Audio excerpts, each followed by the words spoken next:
Dito doon sa atin sa Pilipinas, may nagkasakit. Takbo. Dito, congressman pahingi. Takbo dito, mayor pahingi. Takbo dito, konsehala pahingi. Tapos, pagpunta mo sa PhilHealth, 2,000. Ibigay sa iyo. Wala nang pera PhilHealth. Gusto natin ng mas maganda na kinabukasan para sa ating bayan. Hindi tayo titigil, ICC, balik nyo sa amin, si Duterte. Hindi tayo titigil na paghingi sa ating gobyerno na ibigay ninyo ang karapat-dapat na nakikita namin para sa aming bayan. Dahil nakikita namin sa ibang bayan yon, ibig sabihin, pwedeng mangyari yan. Dahil nakikita namin sa iba. Hindi ito ang taksis namin, pinabalik ng gobyerno sa healthcare at sa infrastructure sa Pilipinas. Ang taksis namin, pinubulsa ng mga buhayang politiko. Yan. Dito, ang taxes nababalik sa social services. Sa Qatar, wala silang taxes.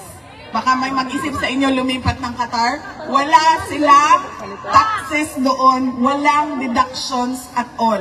Pero libre lahat.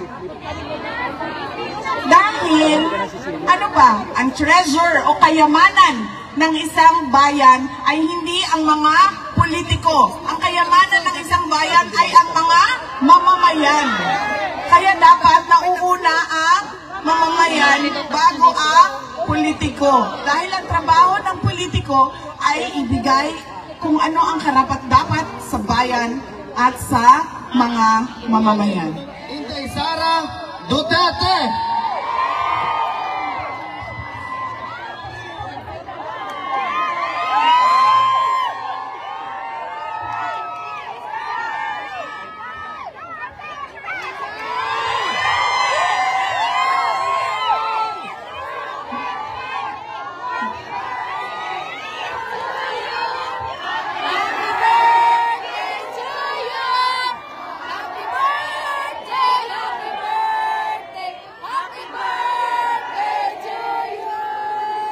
Thank you, mga kababayan.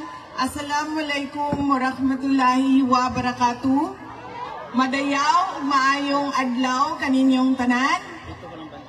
Magandang araw sa inyong lahat. Unahin ko po muna ang aking mga pagpapasalamat. Una po, ang pagpapasalamat natin sa Diyos dahil binigay niya sa atin ang araw na ito para tayo ay magsama-sama para sa pagmamahal natin sa ating dating Pangulong Rodrigo Duterte. At pangalawang pagpapasalamat sa Diyos ay binigyan niya tayo ng magandang panahon. Malamig pero may araw. Patay tayo sa sunburn. I-ready ninyo ang inyong mga sunblock. Paniguraduhin ninyo ang inyong mga kutis. At ang sunod na pagpapasalamat ko ay para sa inyong lahat. Dahil sa oras ninyo, sa pagbabiyahe ninyo, sa suporta ninyo na ipinapakita at sa pag-celebrate ninyo sa araw na ito. Maraming salamat sa inyo. Madami ang galing pa sa ibang bansa, galing sa United Kingdom, galing sa Germany, galing sa France, galing sa Ireland, galing sa Belgium, galing sa Italy, galing sa Spain, at yung mga tiga Netherlands. I think meron din galing sa United States of America.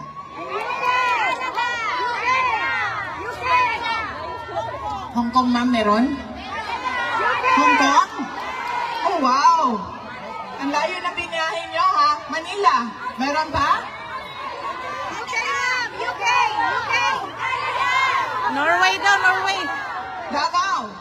Galing pang Davao. Maraming salamat dahil binigay ninyo ang oras ninyo, ang araw na ito, para sa ating pagtitipon at binigay ninyo ang pagkakataon na ito para kami ay mapakinggan at para tayo ay magsama-sama ngayong araw na ito. Maraming salamat sa inyo at baka makalimutan ko mamaya dahil sa sobrang excited ng aking mga mensahe sa inyo. Mag-ingat kayong pauwi mamaya o bukas o kailanman na babalik kayo sa inyong mga tahanan. Mag-ingat po kayo. Kailangan nilang ganting picture. Ang sunod na pagpapasalamat ko ay sa lahat po Kailangan ng nilang ating ganting mga picture. guest speakers Basen, no, ngayong araw na ito. Isa-isahin ko po ang mga pangalan. Tulungan niyo po ako kapag meron akong nakalimutan na pangalan. Ang una pong nagsalita ay si Dr. Richard Mata. Ang sunod na nagsalita ay si Maharlika. Signal, Ang signal. sunod ay si Signal. Attorney Vic Rodriguez. At nandyan din po si Senator Robin Padilla. At si Senator Amy Marcos. And si Senator Rodante Marcoleta.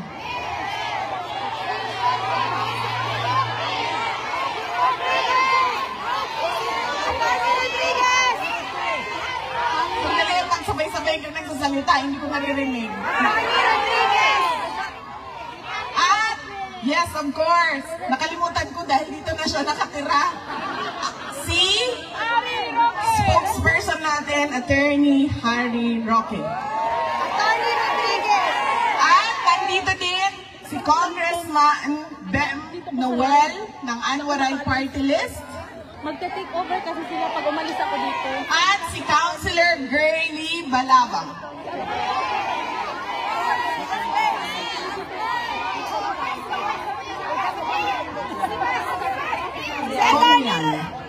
Conlan. Malcolm Conlan. Attorney Rodriguez! Okay. Sino pa? Attorney! Oh, nakalimutan ko ang aking kapatid. Ang aming Vice Mayor-elect at kasalukuyang Mayor ng Davao City, Sebastian Duterte. Kong Claudia Bautista. At Congressman Claudia Bautista ng Davao Occidental. Nagpapasalamat ako sa kanila dahil Malcolm Conlan.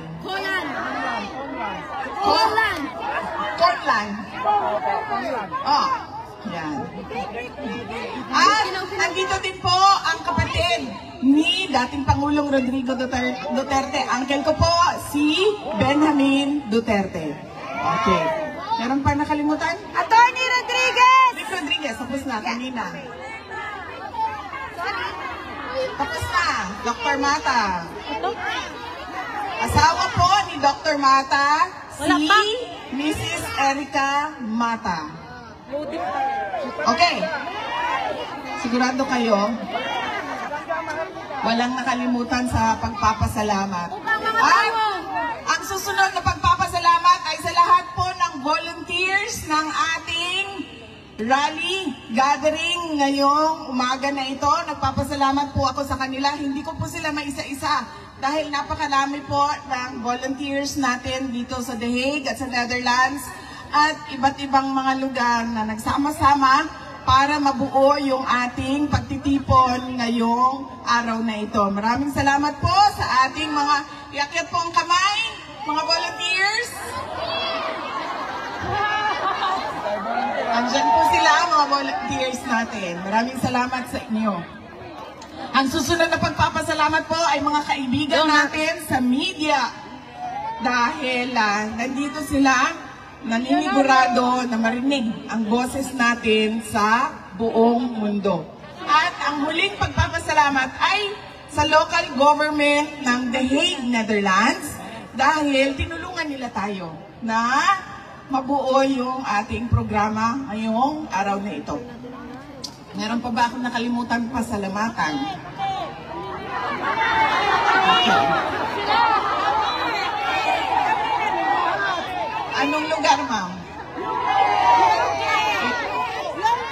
Pakikat niyo yung banner niyo, ma'am, para mabasa. London! UK! United Kingdom, Amsterdam! London. Amsterdam! UK. Ma'am, ayaw niyang sumama sa inyo. London, United Kingdom. Amsterdam! Amsterdam! Switzerland.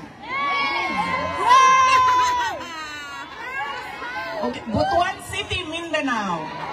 France. Ma'am, anong flag yan? Itaas! Germany. Hindi ba ito yung Germany? Ano ka, ma'am? Ma'am, hindi mo alam, dala-dala mo flag mo, sasabihin mo, Germany ka. Ano yan? Belgium! Walay sa Germany. Belgium! Kasi magkakumpa sila ng flag. Belgium.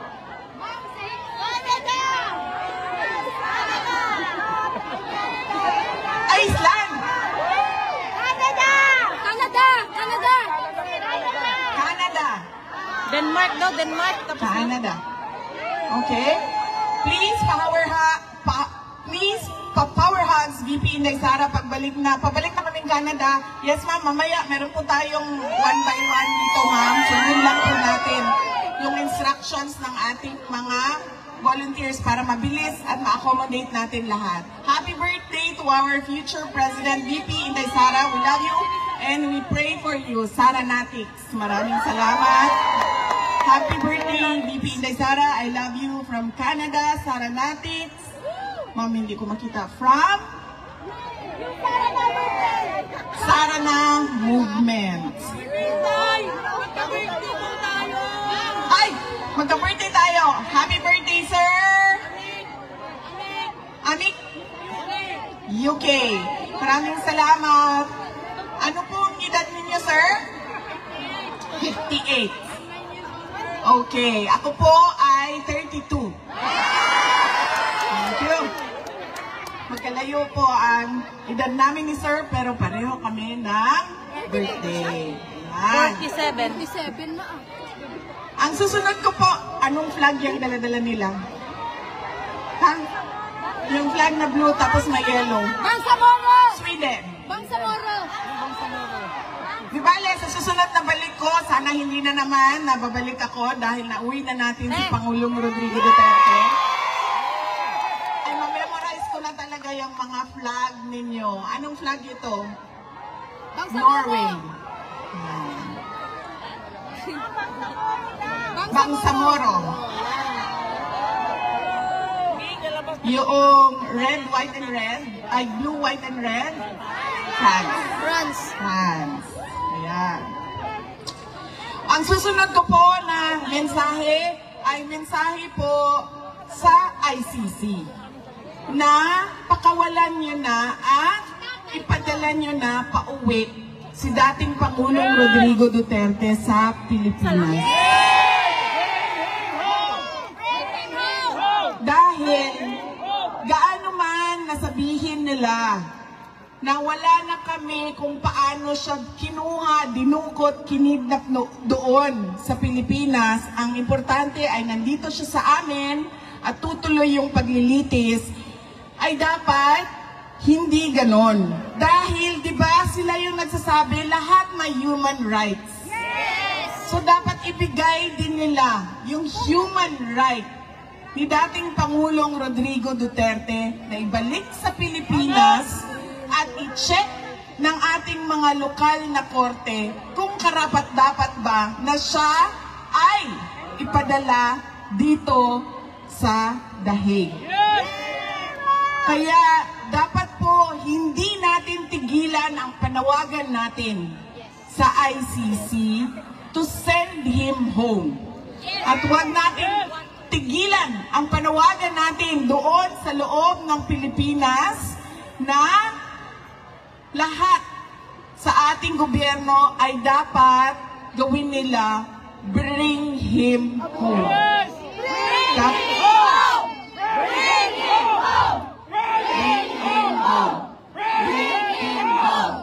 Bring him home! Bring him home! Hindi po dapat ipikit ng korte ang kanilang mga mata na sila ay walang jurisdiction sa kaso. Nagsimula sila sa kanilang investigasyon 2 taon matapos tayo umalis sa pagiging miyembro ng ICC. Hindi po pwede yun na kahit kailan pwede ka mag-imbestiga. Dahil ibig po sabihin nun, kapag sinabi mo, 5 years from now, mag-iimbestiga ako. 6 years from now, mag-iimbestiga ako. 20 years from now, mag-iimbestiga ako. Hindi pwede yun. Dahil ibig sabihin nun, wala nang katapusan. Nakakabulin ka pa ulit-ulit.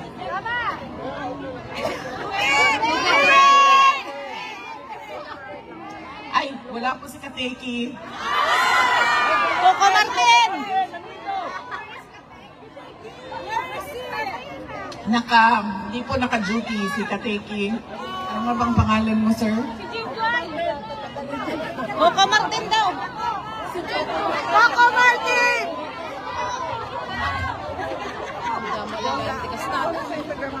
Ano daw, ma'am? Katuko? Katuko? Katuko nandito. Lagi ko naman, ma'am. Kakulay lang ng katuko, mama, pero mas guwapo siya kaysa sa mga tuko. Ano ibig sabihin ng katuko? May kabalo! Samang tuko?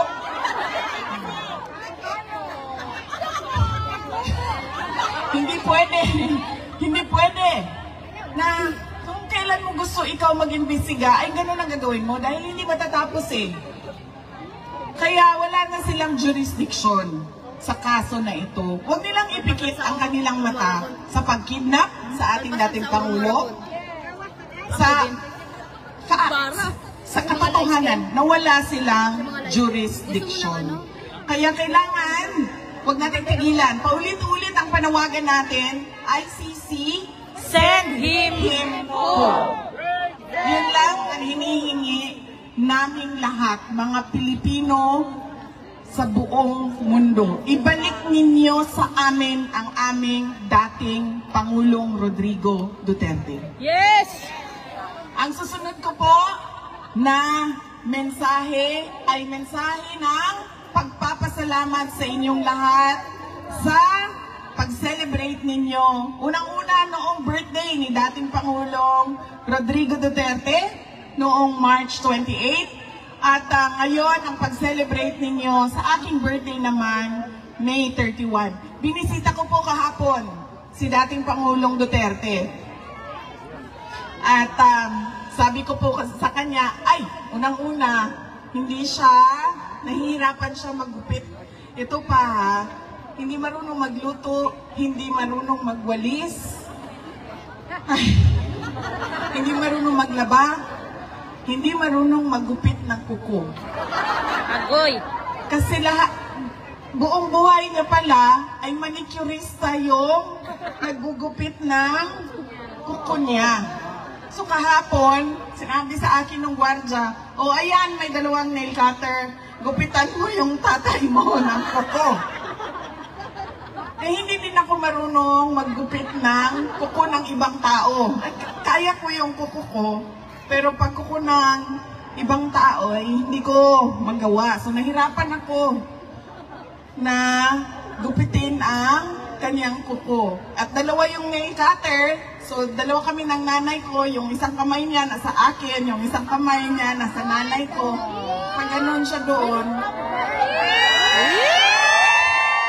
gugupit kami ng kuko niya. First time in my life, nagupitan ko ng kuko ang aking tatay. Meron palang tao na ganun, no, na hindi marunong maggupit ng kuko. Alam ko din, ayaw ng aking mga anak na maggupit ako ng kuko nila kasi nasasaktan daw sila.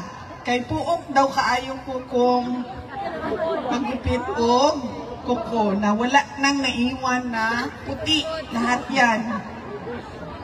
Kasi ayaw ko, hanggang nandyan na yung laman. Kasi ayaw ko yung merong lampas sa, lampas sa laman. Gusto ko talaga. Nasa dulong-dulo na talaga. Kaya yung mga anak ko, ayaw din nila magpagupit ng kuko sa akin. Kaya hindi rin ako marunong maggupit nung tama-tama lang na gusto. Depende, iba-ibang gusto ng tao sa kuko nila. So, yun. Ginupitan namin siya ng kuko. Tapos habang naggugupit ako ng kuko sa kanya, nakatingin siya sa akin. Tingin-tingin siya sa akin. Tapos sabi niya, alam mo, habang tumatanda ka, nagiging kamukha na talaga kita. Sabi niya sa akin. Tapos paulit-ulit niya sinasabi, alam mo, kamukha na talaga kita. Tapos sabi ko sa kanya, Papa, kamukha mo ako.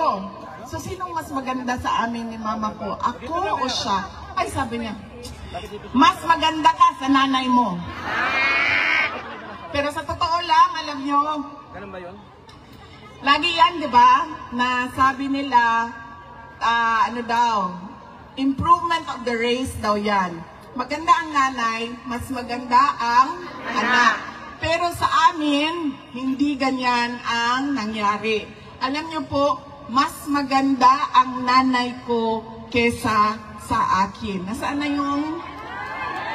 Yan. Babay-babay ka, ma. Yan.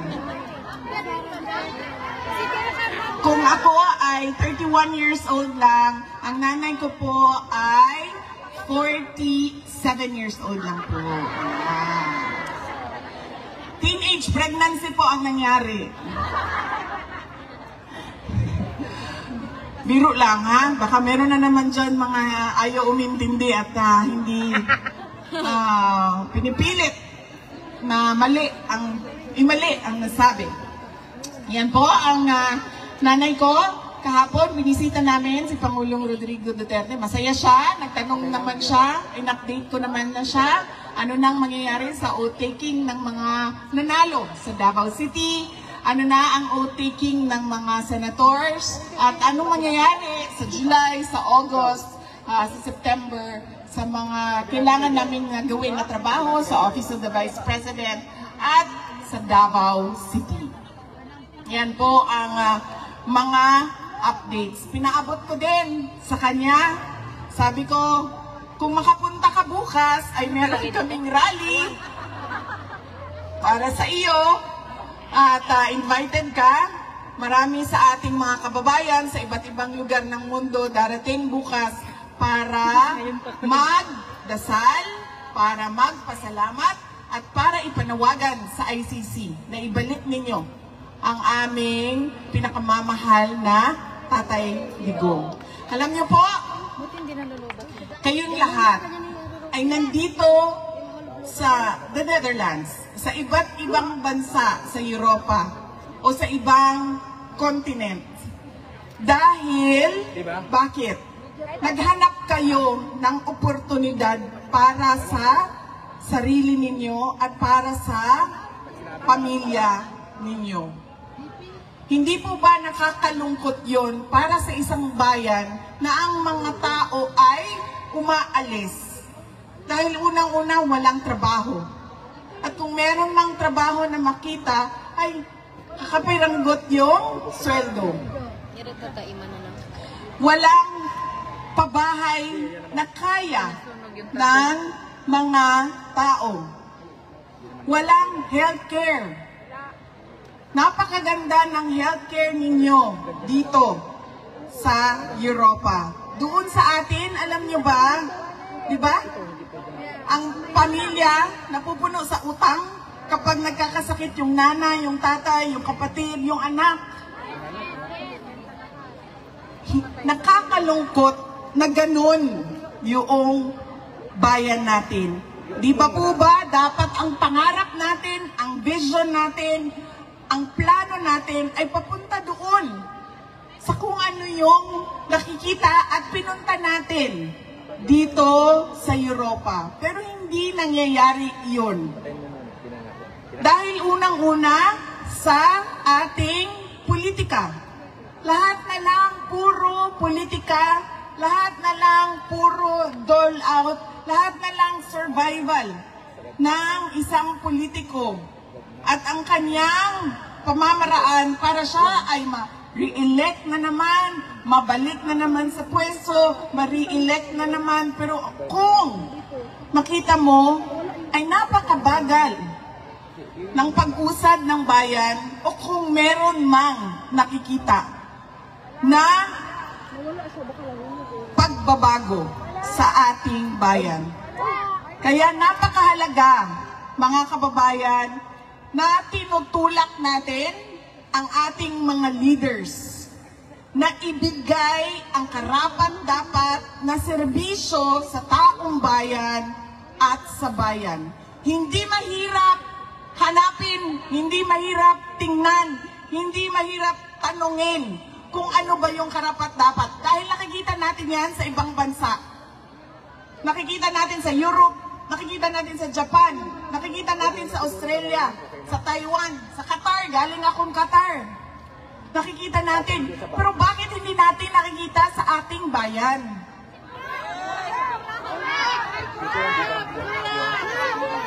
Diba?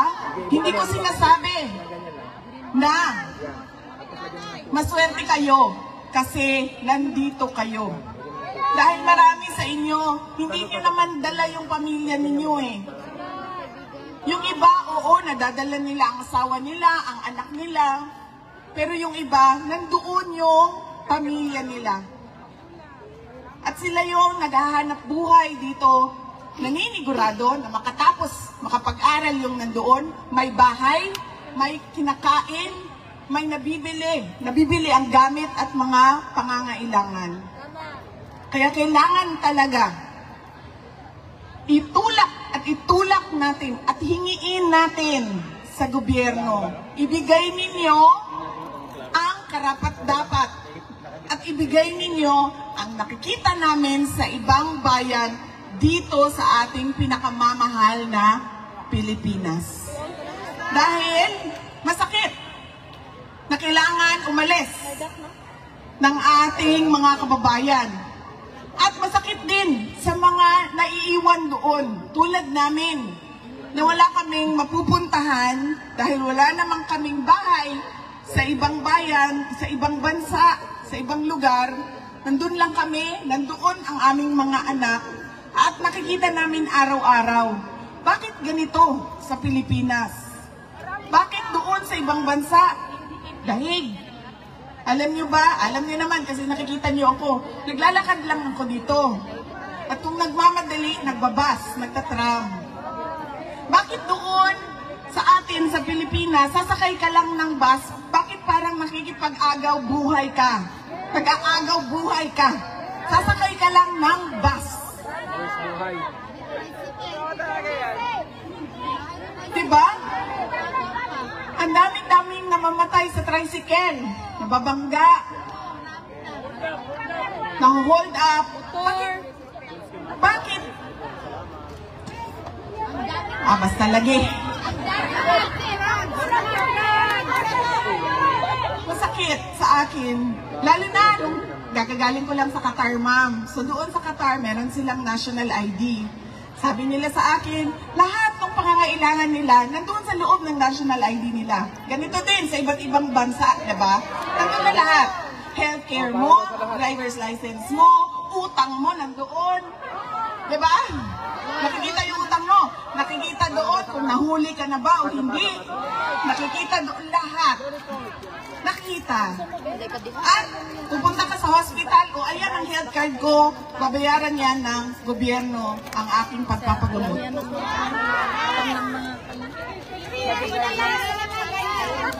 Dito doon sa atin sa Pilipinas, may nagkasakit.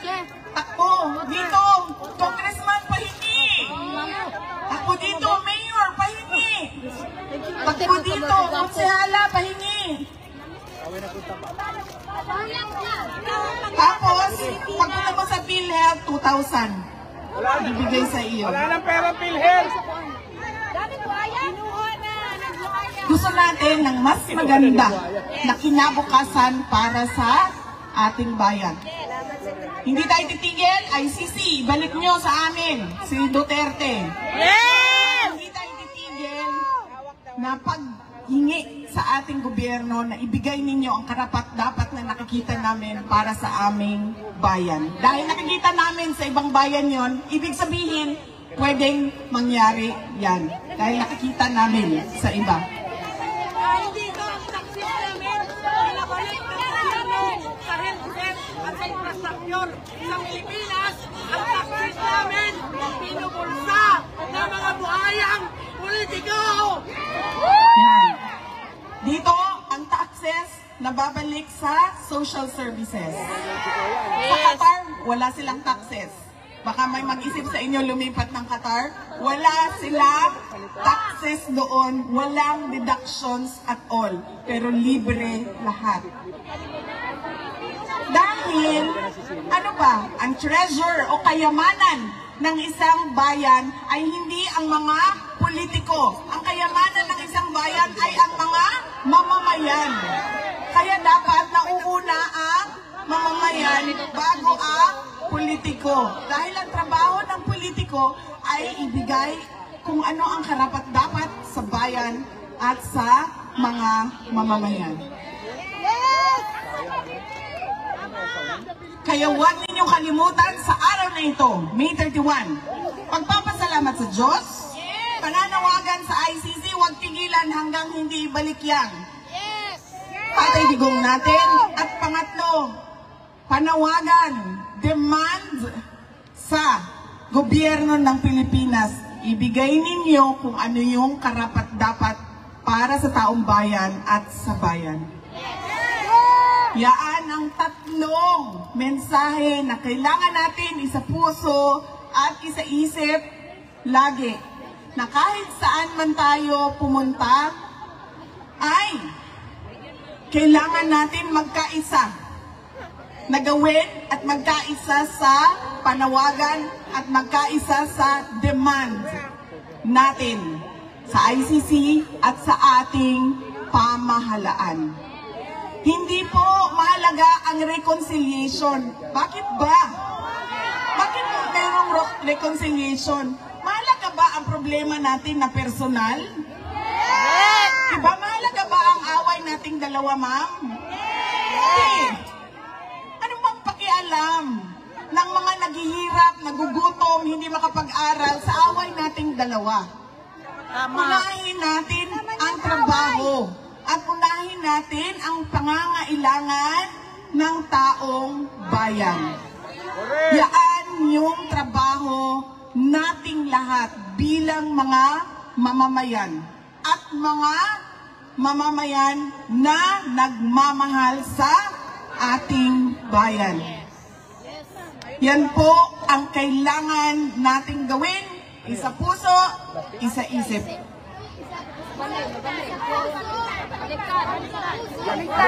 Yes, ma'am. Ilagay natin yan lagi sa isip. Ilagay natin yan lagi sa ating, ipasok natin yan sa ating puso. Kaya kahit saan man tayo pumunta, alam natin kung anong sasabihin natin sa lahat ng lahi.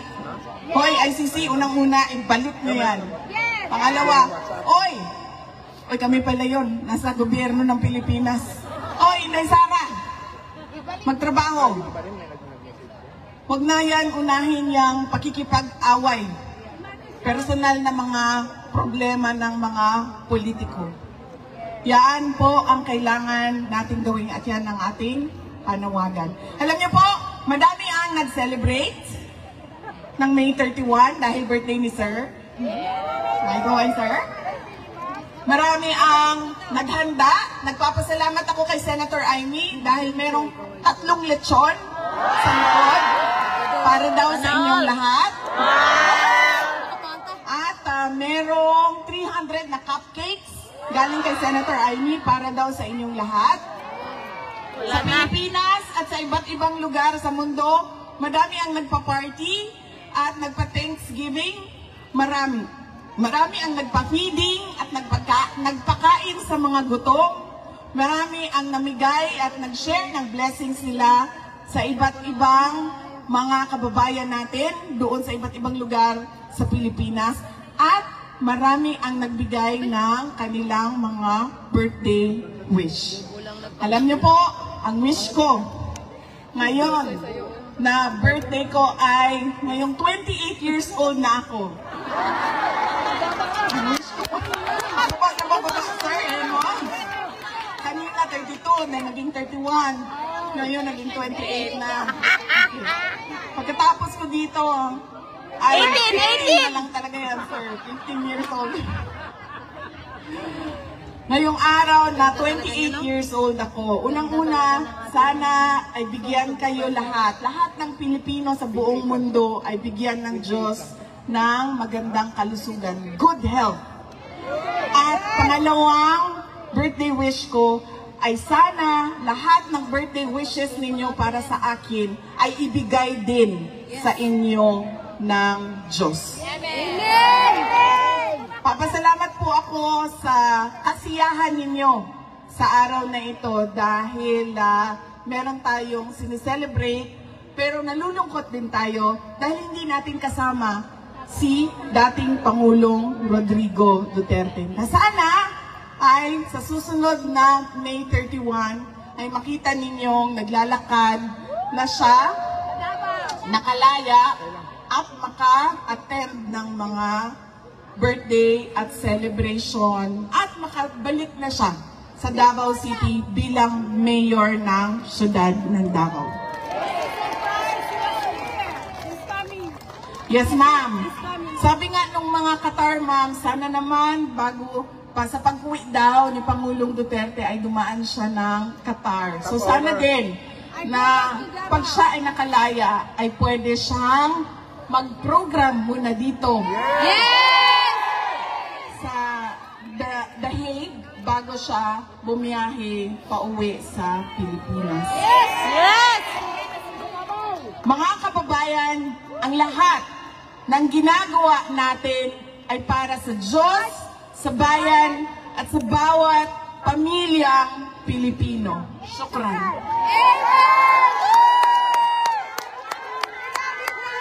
Happy birthday!